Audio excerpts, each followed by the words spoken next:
Здравейте хора! Днес имаме екзекуция на прасета, която ще почне. Аз съм Стефан Генев с участника Матей, който само ще наблюдава. Който е Матитрон. Да. Окей, пускаме след 3, 2, 1. Напечено става при прасетата. Виждате как стават на бекон горкичките прасенца. Ако не знаете това как се прави, ви трябват само диспенсър и редстоун, това не помня как се казваше, репитър мисля, че. И редстоун торч. Да. И както виждате съм сложил спаунери на прасета, които не спират да прииждат в лавата. Това е истинска надпревара за екзекуция на прасета. Мисля, че е останал бекон вътре, ама едва ли. Ще пробвам да видя дали има вътре нещо. Очевидно няма. Така както гледам. Да. Ще спална някоя прасе да гледа приятелите си как се мъчат.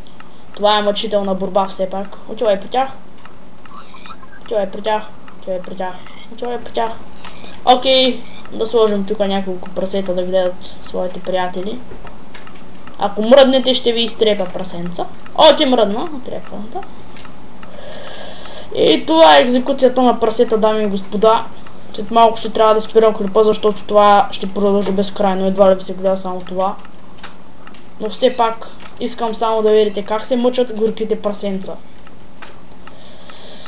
И имаме една въодушевена екзекуция на едно много лошо прасе, който дори не заслужава да е в лава. То е осъдено на обесване. Първо трябва да направим бесилката. Не трябва да слагам това. И така, тук ще е бесилката, както виждате. Не трябва да има къде да стъпва, защото дали някак се обеси. И почваме с бесилката. Окей. Сега. Да я сложим така.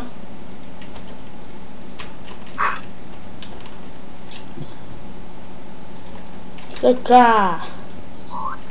Сега само трябва да си изберем едно прасе да бесим.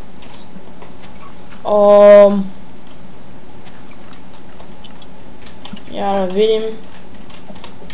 Трябва да го намерим най-лошото прасе. Здрасти! Ела сега тука.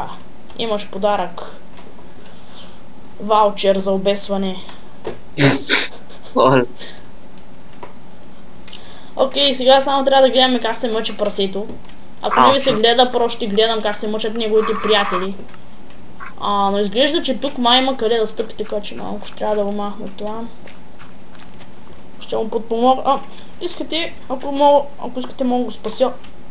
Може би не заслужава такова мъчение, все пак.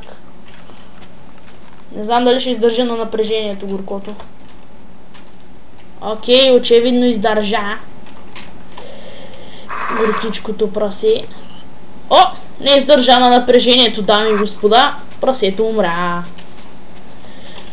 Това беше от нас, Стефан Генев и Матитрон. Благодаря, че гледахте. Не забравяйте да харесате клипчето. И ще се видим следващия път, когато ще правим още екзекуции. Довиждане!